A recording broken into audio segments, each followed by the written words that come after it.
हाथरस में 2 जुलाई को साकार विश्व हरि के सत्संग में मची भगदड़ में एसआईटी रिपोर्ट के बाद योगी सरकार ने बड़ा एक्शन लिया है। इस मामले में स्थानीय एसडीएम, सीओ और तहसीलदार समेत 6 अधिकारियों को सस्पेंड कर दिया गया है।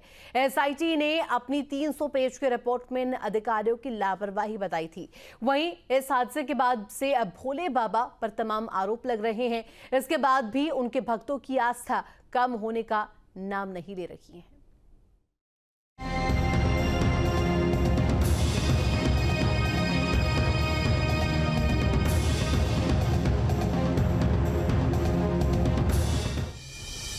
हाथरस में 2 जुलाई को सत्संग के दौरान मची भगदड़ में 121 श्रद्धालुओं की मौत हो गई थी। हादसे के एक हफ्ते के भीतर एसआईटी की 300 पन्नों की जांच रिपोर्ट प्रशासन को भेज दी गई है। ये रिपोर्ट मुख्यमंत्री योगी आदित्यनाथ के सामने पेश की गई थी। रिपोर्ट में भोले बाबा के नाम का जिक्र तक नहीं है।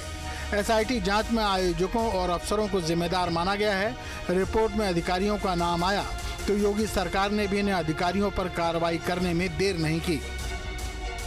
जिन अफसरों पर कार्रवाई हुई है उसमें सिकंदरामऊ के एसडीएम, सिकंदरामऊ के सीओ, सिकंदरामऊ के तहसीलदार, चौकी इंचार्ज कचौरा, चौकी इंचार्ज पोरा। हाथरस में हुई दुर्भाग्यपूर्ण दुर्घटना को लेकर मुख्यमंत्री योगी आदित्यनाथ जी बेहद संवेदनशील हैं। जिस दिन घटना हुई उन्होंने तत्काल डीजीपी और चीफ सेक्रेटरी को मौके पर भेजा।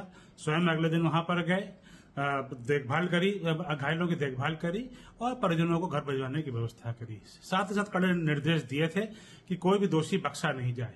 प्राथमिक रिपोर्ट प्राप्त होते ही 6 अधिकारियों को तत्काल प्रभाव से निलंबित कर दिया गया है। जांच अभी जारी है। इसमें एसडीएम, सर्किल ऑफिसर, तहसीलदार, इंस्पेक्टर और 2 चौकी इंचार्ज को सस्पेंड किया गया है। आगे जांच में दोषी पाए जाने वाले व्यक्तियों पर फिर कठोर कार्रवाई की जाएगी। हाथरस में भगदड़ में हुई मौतों के मामले में जो जांच रिपोर्ट सौंपी गई है उसमें साजिश से इनकार नहीं किया जा सकता। रिपोर्ट में कहा गया है कि साजिश को लेकर गहन जांच की जरूरत है। हाथरस हादसे के लिए कार्यक्रम आयोजक मुख्य जिम्मेदार हैं और स्थानीय प्रशासन की भी जवाबदेही तय की गई है। आयोजकों की लापरवाही से हाथरस हादसा हुआ। भीड़ को आमंत्रण देकर पर्याप्त इंतजाम नहीं किए गए थे। पुलिस और प्रशासन के अधिकारियों ने आयोजन को गंभीरता से नहीं लिया और वरिष्ठ अधिकारियों को जानकारी नहीं दी। जांच समिति की रिपोर्ट के आधार पर एसडीएम, सीओ और तहसीलदार सहित 6 अधिकारियों को निलंबित कर दिया गया है। आयोजकों ने बिना पुलिस वेरिफिकेशन जिन लोगों को अपने साथ जोड़ा उनसे अव्यवस्था फैली। नारायण साकार हरि पूरी जांच में साथ हैं, सहयोग करेंगे और एक बहुत बड़ी आपराधिक षड्यंत्र जो क्रिमिनल कंस्पिरेसी की गई, ये बात सच है। मैं प्रारंभ से कह रहा हूं, ये आपराधिक षड्यंत्र नारायण साकार हरि के लिए, मानव मंगल मिलन सद्भावना समागम के लिए, सनातन के लिए किस तरह से हुआ और साथ में सरकार को भी अस्थिर करने के लिए किया गया। उत्तर प्रदेश सरकार को ऐसी बड़ी दुखद घटना से अस्थिर किया जाए, इसलिए ऐसी घटना को अंजाम दिया गया। एसआईटी की रिपोर्ट में भी साजिश से इनकार नहीं किया गया है। वैसे भगदड़ में साजिश का एंगल तो भोले बाबा के वकील एपी सिंह भी कर चुके हैं।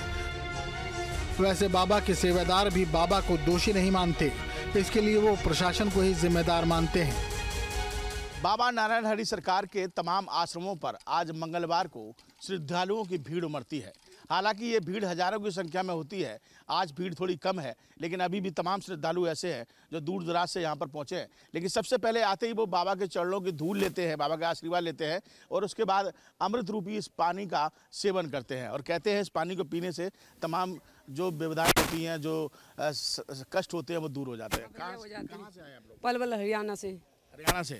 हाँ जी। क्या सुना था बाबा के बारे में आपने? हमारी परमात्मा की शरण में आने से पहले बहुत परेशान थे, बहुत बीमार रहते थे, आंखों से भी अंधे हो गए थे और पेट में पथरी थी और ये सारी खराब हो गई प्लेट मेरी। अच्छा।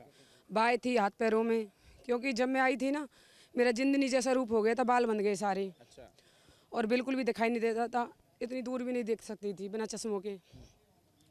तो इनकी शरण में आने के बाद आई शरण में, क्योंकि मैं भगतों पे, डॉक्टरों पे, सब जगह घूम आई, कहीं सहारा नहीं मिला हरि परमात्मा की शरण के सिवा।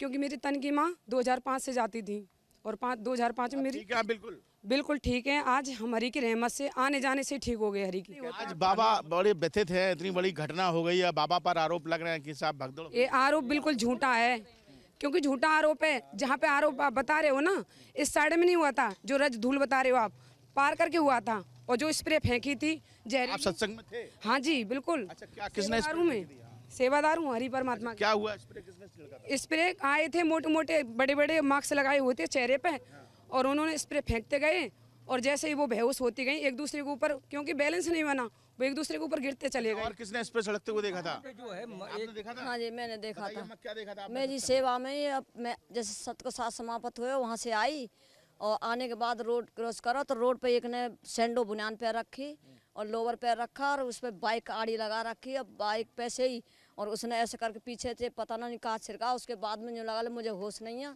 और कहाँ तू पड़ी है, कहाँ गिरी है। वो 3-4 घंटा में होश आया था वहाँ पे। उसके बाद ही भगदड़ हुई उन लोगों उसके हाँ भगदड़। आपको लगता है पूरी साजिश है ये बाबा को पूरे, हाँ जी पूरी साजिश है ये, और परमात्मा को फंसाने के लिए सियासत रची गई है खूब, और इनका हाथ है। कोई भी हो चाहे। वैसे तो भगदड़ में इतने लोगों के मारे जाने के बाद भी बाबा के भक्तों का विश्वास कम नहीं हुआ है।